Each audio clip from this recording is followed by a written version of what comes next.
Good morning, my fellow yogic travelers. I'm mighty glad to be alive today, and I hope that you are too, as we continue to live, laugh, love, learn, linger, and live the life we love.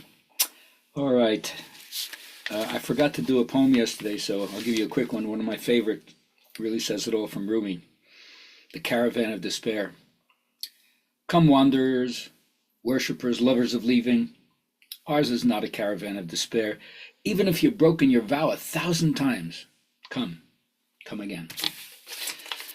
And raise your voices in song. A quick little ditty by Dylan. Oh, who did you meet, my blue-eyed son?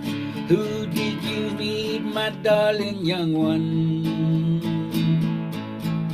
I met a young girl who was by a dead pony. I met a young white man who walked with a black dog. I met a young woman whose body was burning. I met a young girl, she gave me a rainbow. I met one man, he was wounded in love. I met another man, he was wounded in hatred. And it's a hard, and it's a hard, it's a hard, and it's a hard, it's a hard rain gonna fall.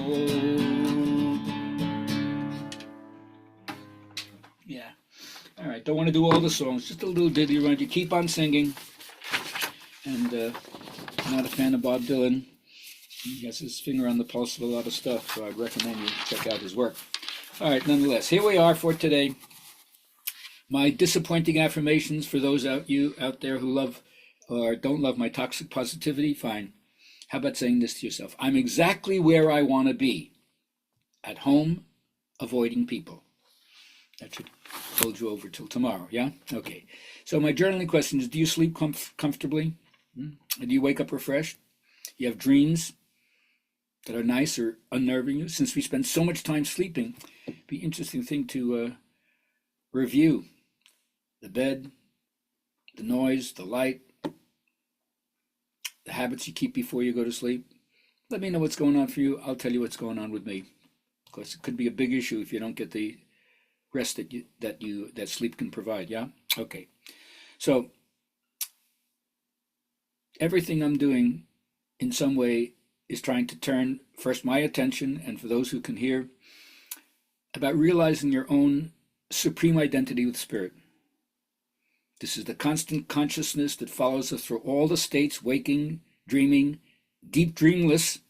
Ramana Maharshi says if it's not there in deep dreamless state, it's not the real. And that's the timeless identity that we all have, which you can call spirit. Now, my teacher, B.K.S. Iyengar, says you develop purity in action, which is your karma, purity in your intelligence, which is jnana, purity in your love, which is bhakti, and purity in yoga, which is the instrument that directs them all and controls them. And that ends your search from restlessness to restfulness. And my teacher taught me to test the caliber of every student who comes to me and bring them up to the teacher's standard. That's the way you're going to help them develop sincerity and dedication to the subject. And even if you've been asleep and you haven't thought about consciousness or changing your perspective, like Sleeping Beauty, 100 years the psyche is sleeping. Yeah? Like you're in a personal prison as you age. But you gather more years and there's always more opportunities to become more conscious than we currently are. Now, I believe that this is a colossal, spiritually ecumenical time. We can harvest so many different ways of knowing, being, acting. And it's always suggested that you practice something, not just at a surface level, but at the depth. And through your action, reclimb the slope of thought. It's clearly our next stage, because we all have a vital principle in us, a gem of potential. And the realization of that principle is what's going to guide our development and the organic functioning to tune to nature, not only our own nature, but the Tao, the way, the big nature all around us. So you want to do this? Then honor responsibility in your life. Be answerable for what you've set in motion. Use what's been given to you in a beneficial way for yourself and other people. And I always invite the hot seat to help me set straight myself again. So if you got anything you got to tell me, yeah, I'm not going to balk. Tell me. I want to hear it. Because I will self-correct, because my priority is love. Now, finally, for the affirmation people, first you have to think about and then accept to some extent that your life is the outpicturing of your own thoughts, what you think about all day long. It isn't just saying an affirmation, which is like a helpful memorandum of what you believe or what you would like to believe, but it's a process of changing your thinking from error to truth. That's what really brings about the change, and not just the repetition of a phrase.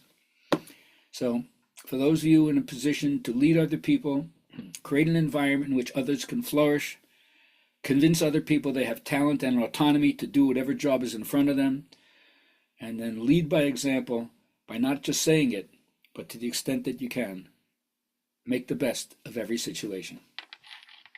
Have a great day.